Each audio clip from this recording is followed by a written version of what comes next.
Woka saving katono so gisevinga kiba kikokolera kata obujja kusobola okunkubira sobola okwogera buli kimu ne oyo musajja muveeko mwewalire ddala muve nze nja kuwa buli kimu kyona ayagala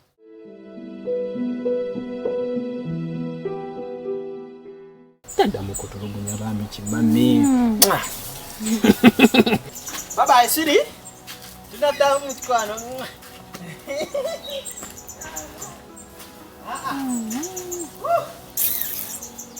sivalira kajigenza naye mwangala kati naye mumazi asafuna sente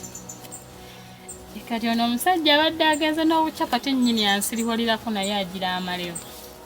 kati nfunye sente ngende nguli omwana wange ekyemisana wamu nange tibisikyetaaga kumanya oyo naye mumazi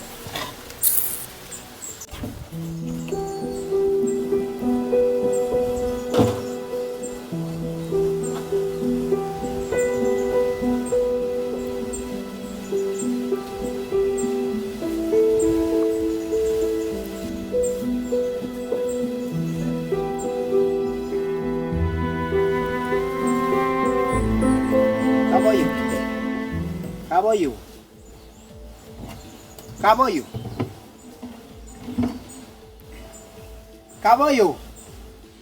mukwano gwange naye naawe bikomye biri kale siddamu tukwatagane nga bwe tubadde byawedde buwalinde mbadde njagala omwami waawano Kaboyo mazima ne bangubira obwere mu byesimanyi ozungazunga nnyo musajja gwe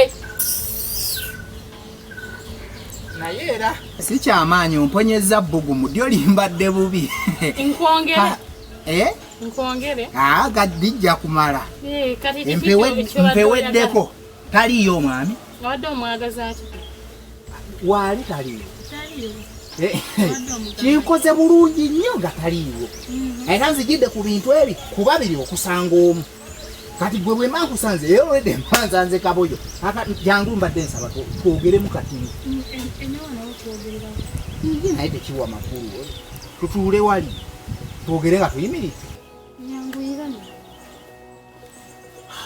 ntuule wano wali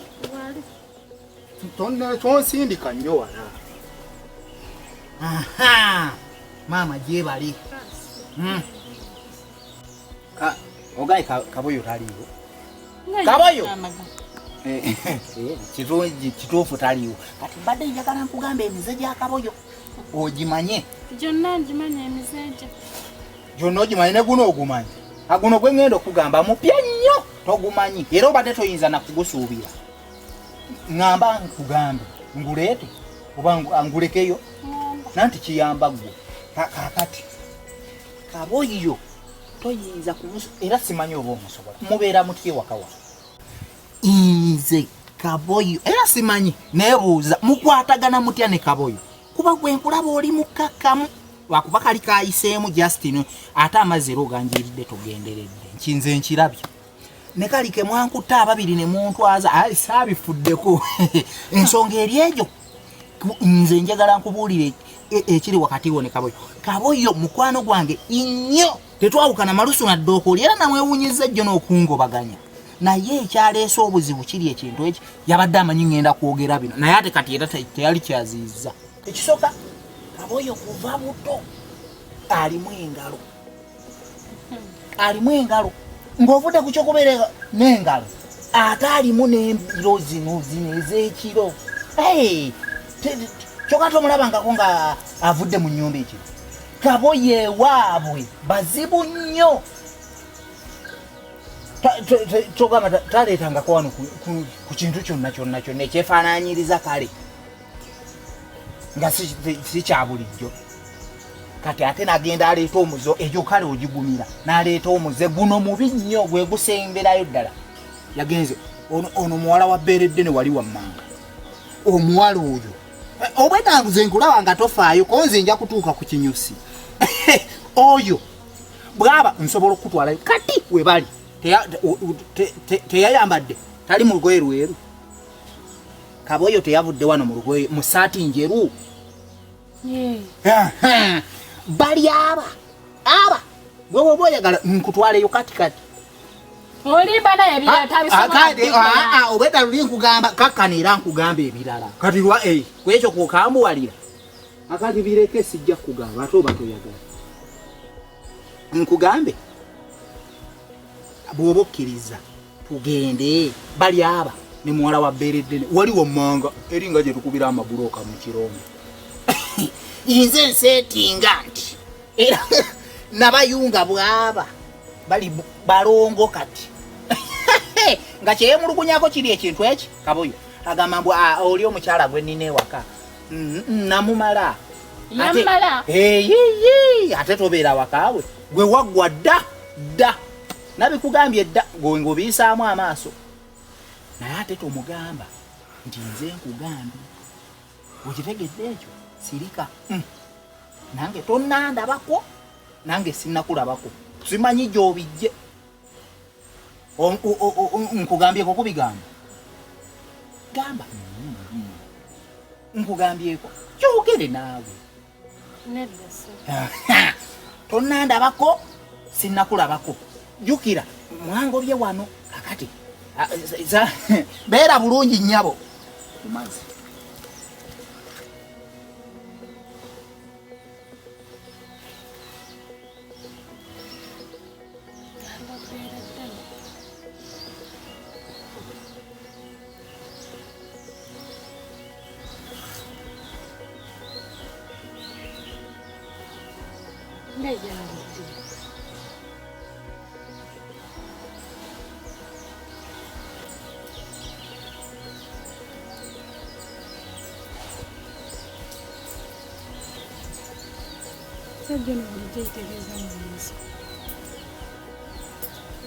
Nejjanga azunga n'obucapati bubiri mbubwebwe ekyemisana n'ekyeggulo kumbe sitazimalira eri wa Bereddene n'omugamba mpa ku sente nsibe ku nviiri sirina sente wabula azima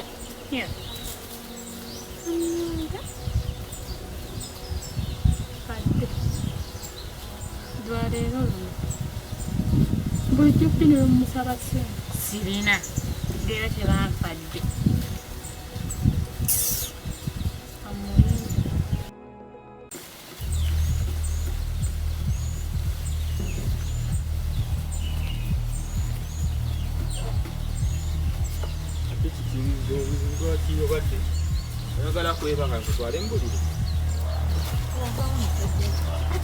bulijjo bujja n'okusaba sente gwesaba nga buzimalira eri mu bakazi bo naye musajja gwe oli mwezi muguno ogukoofiira ate nkoze eki ovaawa ntanna okunnyonnyole gwe nkutwewo luno olugoye lugenda kulya Krisimansi mbuulira ovaawa nze tonyumiza bya Krisimansi ng'oli mukambwe kiki ye mbadde nva sibasanzeeyo neŋŋamba kankomewo ye mbadde nva munaluba bwe mu katale okakasa gwe musajja gwe ate kati nvawa bannaaye okakasa gy'ova kana akafuufu toba Bereddene kati nze okuŋŋamba mbu nva wa Bereddene nga mpitawo buyisi si kyamanga nagwo gweno omusajja gweno sagala weebuzeebuze nabisa okuntunuulira nze nsubo nze nga bwondaba nve wano ŋŋende wa Bereddene nga nnoonyaayo ki si gy'ove wa Bereddene nze kati ovaawa kati nkugamba emirundi ena tugenva mu katale mukatale kati byo byolese byebiriwa mbadde sigenze kugula bintu kubanga sente mbadde sizirina ezigula ebintu mbadde nina bengenza okusisinkana nga bagenda kumpa mulimu kakati ate gwe ŋŋamba nti mbadde wa Bereddene ewa Bereddene sirinyanga na kigere kyange ate kakati gwe ŋŋamba nva wa Bereddene ku bunaku bwange nga bwondaba nze ŋŋende wa Bereddene nga nnoonyaayo ki atasobola nakunoga doodo nti wuuyo gende twale wakoodyo nze ntambule ŋŋende naawe ojja kunyiiza nnyo Bereddene namunagaani Bereddene enamunagaani biŋŋamba nekizuula nti ewa Bereddene ogendayo bannange olabika Tetwage. Wafumbye ku buugi kuba sukaali ye mbadde ngenda kulaba mwa kuba alabika enjala yeekuluma. Ngenda kuteeka tinozitwala. Ate ebyokulya bireke kubanga byo wabingobezza n'obitwale mu ttaka. Aba baana.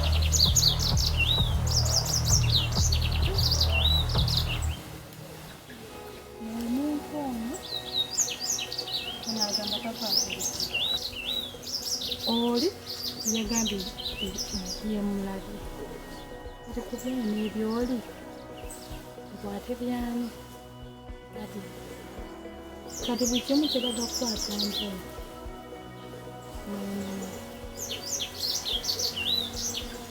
gwe kimu kyetagamu okukwata mpola n'oli naye kati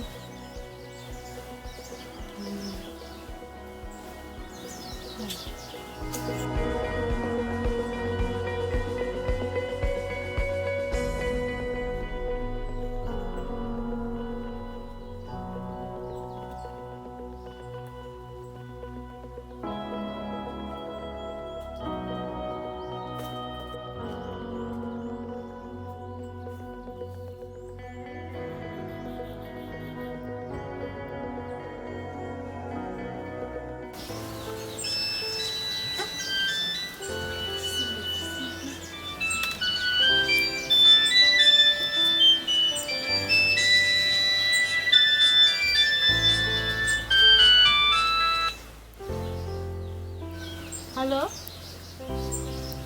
Gendi. Oli otya ssebo? Okundaba? Ewo. Kati. Essaawa zino. Niine naawe leka.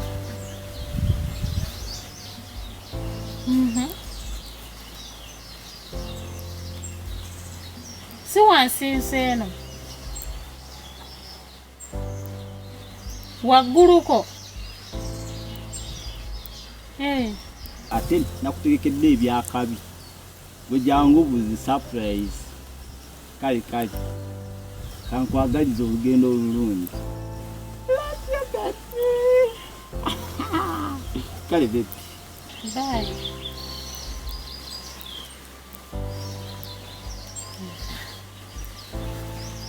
Kati nayagala ngende mu